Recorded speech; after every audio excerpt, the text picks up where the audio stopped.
핫 두고 핫 두고 핫 두고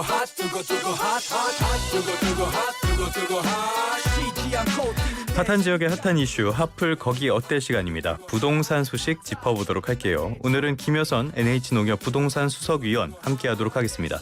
오랜만에 스튜디오에 모셨습니다. 어서 오십시오. 네, 안녕하세요. 그동안 불러달라고 제가 제작진한테 그렇게 졸랐는데 안 들어주더니 이제서야 들어줬습니다. 스튜디오에 뵈니까 좋네요.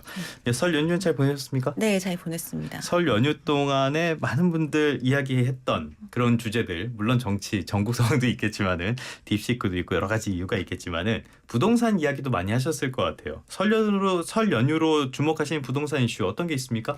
아무래도 최근에 집값이 많이 하락했다고 하니까 이 기회에 매수를 하려는 그런 분들도 좀 많아서 부동산 가격에 대한 이야기를 좀 많이 하셨을 텐데요. 사실 거래가 되어야 이게 가격이라는 게 형성이 그렇죠. 될 텐데 최근에는 거래량이 굉장히 급감한 어. 상태라서 개인적으로는 이제 매매나 전월세를 포함한 전체 거래량이 어떻게 되는지 네. 그리고 실제 거래된 금액에 따라서 상승 또는 하락을 하기 때문에 그런 금액들을 좀 눈여겨보고 있었습니다. 그럼 일단 거래량을 많이 봐야 된다라고 이해를 하면 되겠습니까? 네, 맞습니다. 거래량이 얼마나 줄었습니까? 거래량이 지난해 7월이 서울 아파트가 한 9,000대 넘게 거래가 됐었는데 9월부터 12월까지 연속 4개월 동안 3,000건대로 줄었거든요. 절반 이하네요, 그러면. 그렇죠. 네. 근데 지금 1월은 아직 집계 중이긴 하지만 1,000건대 정도로 예상이 됩니다. 그러니까 한참 때에 비해서는 네. 뭐 거의 거래 단절로 볼 수 있을 만큼 굉장히 크게 줄어드는 상황입니다. 1월 거래가 이번 달 말까지 집계가 되나요? 네, 한 달 정도 텀을 두고 집계가 됩니다. 그때 좀 봐야겠지만은 좋은 신호가 나올 것 같지는 않습니다. 네.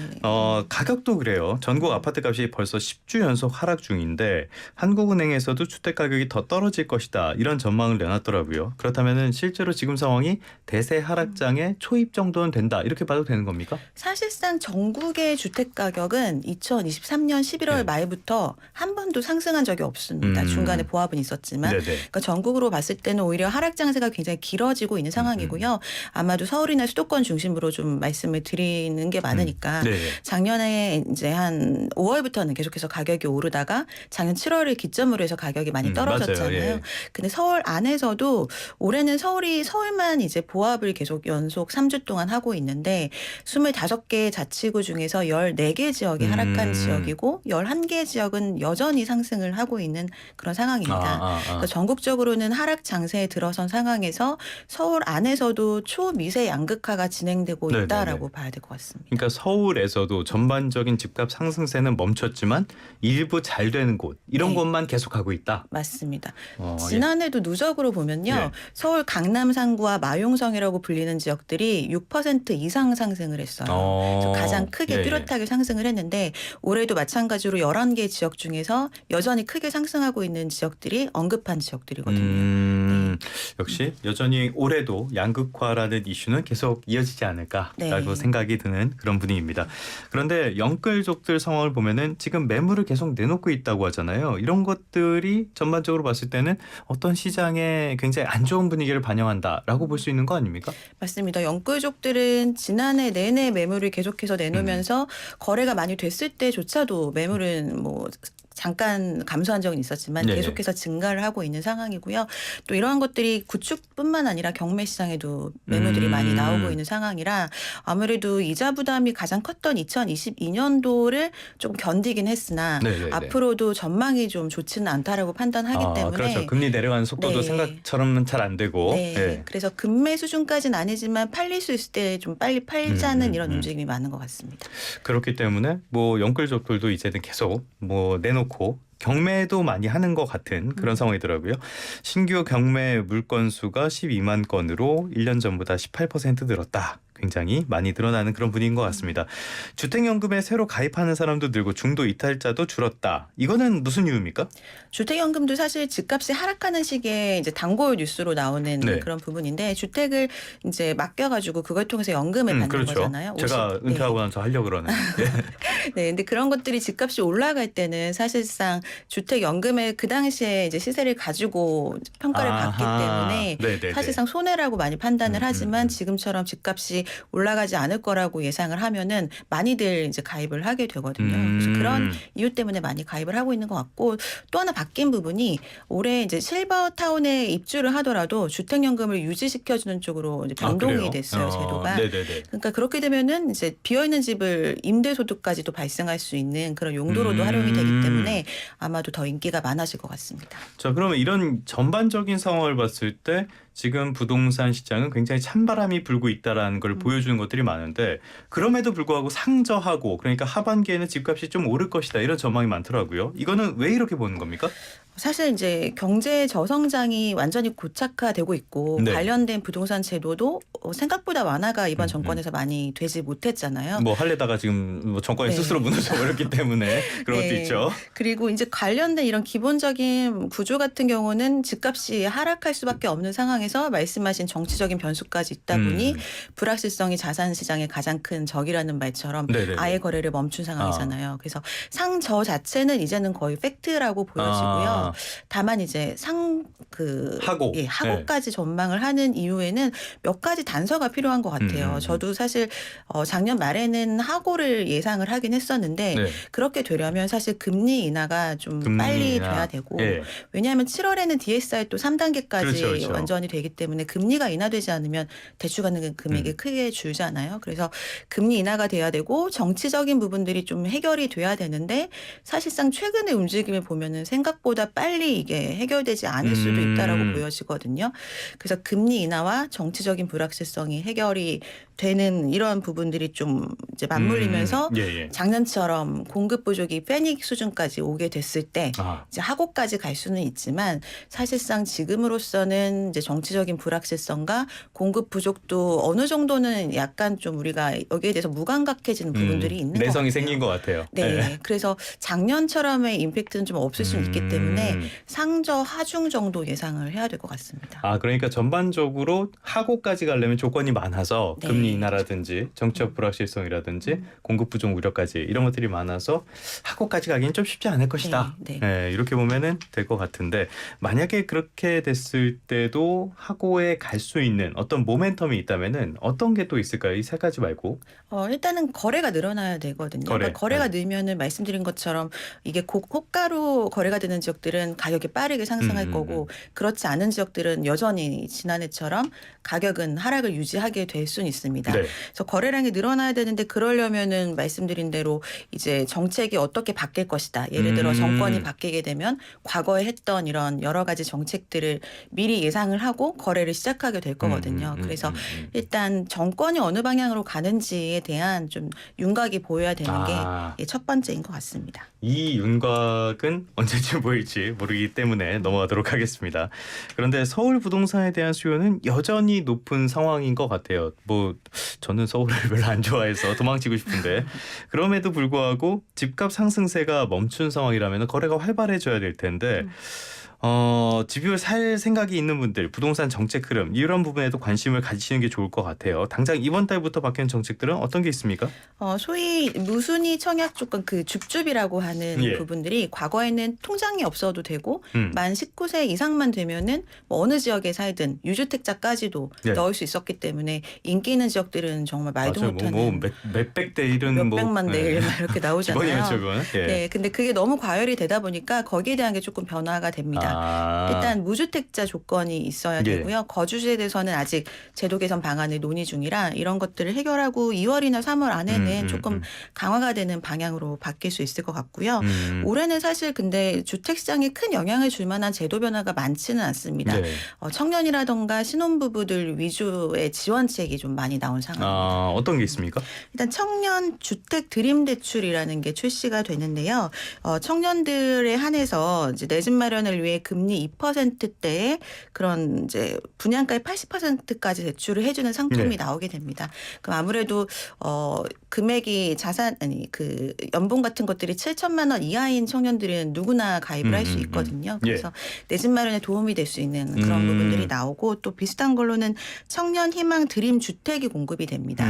좀 입지가 비교적 우수한 지역들, 뭐 국공유지라던가 노후청사를 활용한 이런 지역들을 분양가 시세 대비 80% 수준으로 좀 저렴하게 공급해주는 그런 부분도 생기고요. 지난해 많이 활용을 했던 신생아 특례 대출론이 올해 부부 합산 연소득 2억 5천만 원까지 2억 5천. 가능할 수 있도록 네. 바뀝니다. 사실상 2억 5천만 원은 너무 큰 금액이기 때문에 그렇죠. 예, 예. 거의 소득 조건 없이 아이만 출산하면은 이제 신생아 특례 대출 DSR에서도 이제 제외가 네. 될 수 있는 그런 것들을 활용할 수 있게 여러 가지 그 금융 관련 지원책이 생깁니다. 저 때도 이런 것 좀 있었으면 좋았을 것 같은데 꼭 제가 다 지난 다음에 이런 것들이 생긴단 말이죠. 좀 개인적으로 아쉬운 부분인데 그런데 이렇게 대출에 대한 어떤 우대가 시작이 되고 여러 가지 지원책이 생긴다 그래도 집을 사는 거는 만만치 않은 일인 것 같아요. 특히 어떤 강남 같은 데 집을 사겠다 그러면은 뭐 꿈도 못 꿀 것 같은데 최근에 3.3제곱미터당 2억 원이 없는 거래.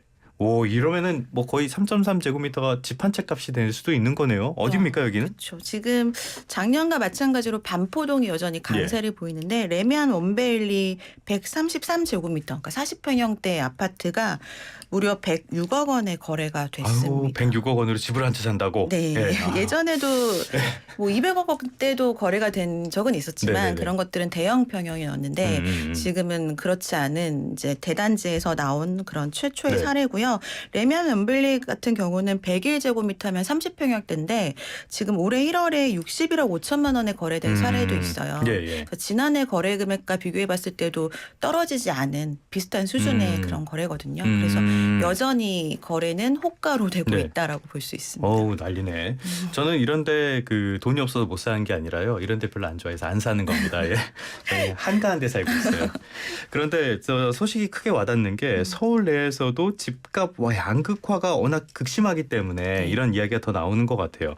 도봉구 아파트 한 채가 5억인데 강남 아파트에서는 25억이다. 이렇게 강남에 수요가 굳이 몰리는 이유. 복잡하고 막 별로 안 좋을 것 같은데 이렇게 몰리는 이유는 뭐로 보십니까?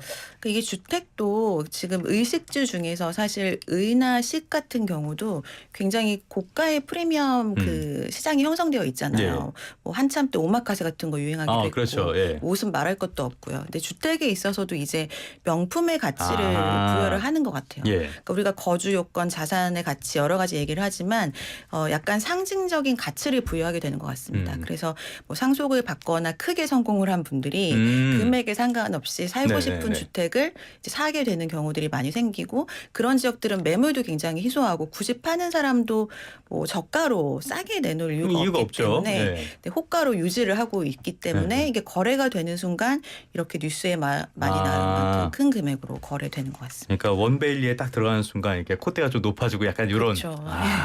알겠습니다. 저는 인천 사람이라 잘 모르겠습니다. 강북 쪽에도 핫플레이스가 있는 것 같아요. 한남 2, 3구역 살펴보라라는 이야기를 하는데 강북권 최대 재개발 구역이다 보니까 실제로 문의가 많이 들어온다고 해요. 여기는 왜 그렇게 인기가 많다고 보십니까?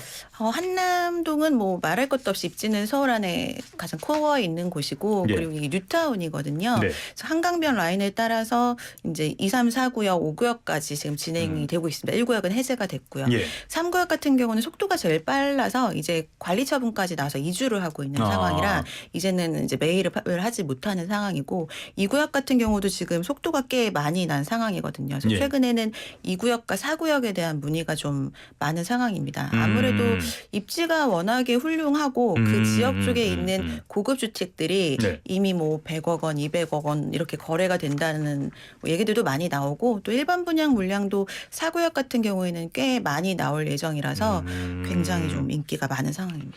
역시 지금 주택도 전반적으로 어떤 고급화 이런 것들이 트렌드, 대세가 됐다 이렇게도 볼 수 있는 건가요? 네, 맞습니다. 좀 예전이랑 많이 분위기가 바뀐 것 같아요. 네, 이 지역들도 예. 뭐 지금 30평대, 50평대 받을 수 있는 그 물량들이 정해져 있거든요. 예. 근데 그런 것들은 매물이 막 60억 그래요. 근데 가서 보면은 굉장히 정말 허름한 빌라, 예. 뭐 상가 이런 것들이거든요. 네. 그럼에도 불구하고 나중을 기대를 하고. 네. 알겠습니다. 근데 이렇게 재건축 재개발할 때 구역 내에 초등학교 신설을 두고도 갈등이 많은 것 같아요. 이런 학교 유무가 아파트 가격에도 영향을 미칩니까? 그렇죠. 실제로 이제 거래가 이제 완전하게 되고 있는 구축들을 살펴봐도 초등학교가 있는 지역들과 없는 지역들의 가격 차이가 좀 크고요. 있는 데가 더 높아요? 있는 데가 굉장히 높습니다. 네네네. 아무래도 뭐 40대 자녀 있는 가정들이 모여 사는 곳들이 예. 가격 형성이 좀 빠르게 올라가고 이런 투자성 희소성이 좀 크거든요. 아, 네. 그리고 최근에는 또 초등학교 인구들이 줄어들기 때문에 지금 올림픽 파크 포레원 진행할 때도 네. 그 안에 그 초등학교가 원래 신설이 되기로 되어 있었는데 그거를 뭐 분교로 바꾼다, 캠퍼스형으로 바꾼다 얘기가 많았습니다. 네네네. 그게 교육청 입장에서 봤을 때는 이제 따져보면은 그만큼 초등학생이 들어올 학생이 없을 숫자가 테니까. 부족하니까 네, 네. 그러니까 당장은 많을 수는 있지만 시간이 지나면 어쨌든 절대적인 숫자가 줄어들기 때문에 지금 통폐합을 하고 있는 상황에서 신설을 한다라는 게 굉장히 부담일 수 있거든요. 그래서 지금 점점 더 어떻게 보면은 이제 희소성이 커지는 네. 거죠. 초등학교가 멀면은 맞벌이하는 부부나 아이 키우는 입장에서는 사실 초등학교가 안 단지 좋아요. 안에 있는 예, 곳을 제일 좋아요, 그게. 선호하잖아요. 네, 그렇기 때문에 많은 금액을 주고도 아파트 뭐 전세나 매매로 이전을 하는 거거든요. 그렇기 때문에 지금도 희소성이 크고 이게 여러 가지 집을 택하는 하나의 조건이 되지만 앞으로도 희소성 때문에 더 그런 가치는 커질 수 있을 것 같습니다. 원래 둔촌주공 일대 그 안에 초등학교 하나 있지 않았나요? 네, 있었습니다. 인근에도 뭐 있고요. 네, 네. 다시 갖다 놓으면 되지 왜? 자, 아무튼 임대차 시장도 한번 살펴보도록 하겠습니다. 매매가 지금 굉장히 찬바람이 불고 조금 싸늘해졌는데 전세 가격도 보합세라고 해요. 얼마나 뭐 별로 안 오르고 있습니까? 하락을 하고 있는 그래요? 상황입니다. 오히려 그 수치로 봤을 때도 전국적으로는 0.01% 정도 하락을 했고요. 수도권 안에서도 동일하게 하락폭을 유지하고 있는 상황입니다. 서울만 이제 겨우 보합세를 유지하고 있는 그런 상황이라서 전세값이 한참 많이 오르다가 최근 들어서는 조금 주춤하는 모습입니다. 그럼 앞에 그 매매 시장과 연결해서 생각을 해보면은 그 전세 시장의 이런 흐름도 당분간은 유지될 가능성이 크다 이렇게 봐야 되는 겁니까? 그럴 가능성이 좀 클 것 같아요. 근데 좀 눈여겨봐야 될 거는 전세 가격과 매매 가격이 지금 이제 동조 현상을 보이고 있는데 월세 가격은 굉장히 크게 오르고 있단 말이에요. 특히 아파트 같은 경우에도 전세에서 월세로 많이 전환을 하고 있고 주변에서도 요즘에 많이 문의를 하는 게 월세 가격을 조금 올리는 거에 대한 임대인과 임차인의 이런 분쟁 요인들로 문의를 많이 하세요. 그래서 이게 전월세는 좀 올해는 전체적으로 봐야 되지 않나라는 생각이 좀 들더라고요. 그러니까 전세 가격이 떨어지는 여러 가지 이유가 있겠죠. 그냥 전세 가격 자체가 떨어지는 부분도 있을 수 있고 반면에 전세가 월세화가 되면은 그게 떨어지는 것처럼 보일 수가 있거든요. 그래서 그것도 지역에 따라서 조금 달리 그 원인을 찾을 수 있을 것 같습니다. 이것도 그럼 지역별로 봐야 된다는 거네요. 전세 월세와 이런 부분도 조금 지켜봐야 될 것 같습니다. 그런데 전세 사기 불안 이 부분도 계속 남아 있어가지고 월세 쪽에 조금 더 사람들의 시선이 많이 가는 거 아닌가 이런 분석도 나온 것 같아요. 이 부분에 있어서는 대안이라든지 어떤 대책 같은 거 마련될 수 있다고 보십니까? 지금 국토부에서 굉장히 노력을 많이 하고는 있습니다. 그래서 관련돼서 사전에 좀 방지할 수 있도록 여러 가지 어플도 개발을 하고 있고 공인중개사들 이걸 관련된 좀 강화책들도 마련을 하고 있어서 이게 그래도 올해 안에는 어느 정도 조금 해결을 할 수 있지 않을까라는 생각은 들거든요. 그렇지만 사람들의 인식을 바꾸는 게 사실은 굉장히 가장 좀 오래 걸리는 부분이라서 그냥 작년에는 우리가 비아파트의 전세를 비선호하기 때문에 아파트로 몰린다 여기에만 집중을 했지만 그동안 이 빌라 시장의 월세가 굉장히 급격하게 오르고 있던 거를 좀 간파를 못하고 있었던 것 같아요. 근데 그런 부분들이 번지다 보니 이제 빌라나 그쪽도 월세 가격이 너무 치솟았고 그게 이제 아파트까지로 번지는 그런 상황이 되는 것 같습니다. 알겠습니다. 이런 부분들을 해결하려면은 지금처럼 송방망이 처벌 말고 좀 제대로 좀 도깨비 방망이로 두들겨 패는 그런 것도 필요할 것 같습니다. 분양시장 한번 살펴보고 갈게요. 올해 강남권의 첫 분양 이번 달에 예정돼 있다고 하는데 여기에도 로또라는 이야기가 붙는 것 같더라고요. 어디입니까? 지금 방배 그 재건축 구역 안에 있는 레미안 원 페릴라라는 아파트인데요. 분양가 상한제 적용받는 지역이기 때문에 시세 대비해서는 저렴하게 또 나올 수밖에 없는 상황입니다. 그렇지만 작년에 많이 분양했던 곳들보다는 조금 고분양가 논란이 있긴 하거든요. 그러니까 그게 하나 분상제 적용되는 지역에서는 시세 대비해서 저렴하게 분양할수록 실거주 의무가 적용이 됩니다. 그게 2년에서 5년까지 적용이 되는데 여기 같은 경우에는 그게 적용이 안 돼요. 실거주 의무가 없습니다. 그 얘기는 거의 시세에 준하게 가격이 나왔다라는 얘기거든요. 그러니까 시세 대비해서 그렇게 많이 저렴하지 않다라는 거를 뭐 로또는 아닌데 그러면 그러면. 네. 어느 정도 보장은 될 수 있겠지만 그렇게 뭐 과거처럼 바로 뭐 수십억이 보장되는 정도 수준은 아니기 때문에 지금 수요자들도 여러 가지 앞으로도 분양하는 강남권에 여러 가지가 남아 있기 때문에 일단은 좀 고민은 필요할 것 같아서 청약은 성공적으로 되긴 하겠지만 작년처럼의 그렇게 큰 경쟁률을 기대하기는 조금 어렵지 않을까. 그래도 어느 정도는 되지 네. 않을까. 끝으로 이번 주에 부동산 시장 한 줄 평으로 부탁드리겠습니다. 최근에 초미세 양극화로 이제 월세는 고공행진을 하고 있는 이런 시황으로 평가를 할 수 있을 것 같은데 네. 이럴 때는 사실 우리가 굉장히 합리적인 판단을 하기보다는 생존을 위한 전략으로 패닉 바잉을 선택할 때가 많거든요. 근데 그렇게 하지 마시고 올해는 사실 변수도 굉장히 많고 전체적인 그 개인의 자산이나 여러 가지 현금 흐름은 굉장히 좋지 않을 거기 때문에 이런 상황에서 또 한꺼번에 수요가 몰릴 수 있는 부분들이 있습니다. 그래서 그 여러 가지 금리 인하라던가 DSR 3단계 같은 것들을 염두에 두시고 패닉 바잉을 하지 않도록 사전에 좀 대비를 하시기를 부탁을 드리겠습니다. 항상 이 패닉 바잉 이런 것들 남들에 휩쓸려가는 것들은 어느 자산 시장에서나 굉장히 위험한 행위인데 네. 하지 말라고 말씀을 드려도 잘 안 막아지는 것 같아요. 지금까지 김효선 NH농협 부동산 수석위원과 함께 부동산 시장을 둘러싼 다양한 이슈들 진단해봤습니다. 오늘 말씀 고맙습니다. 네, 감사합니다.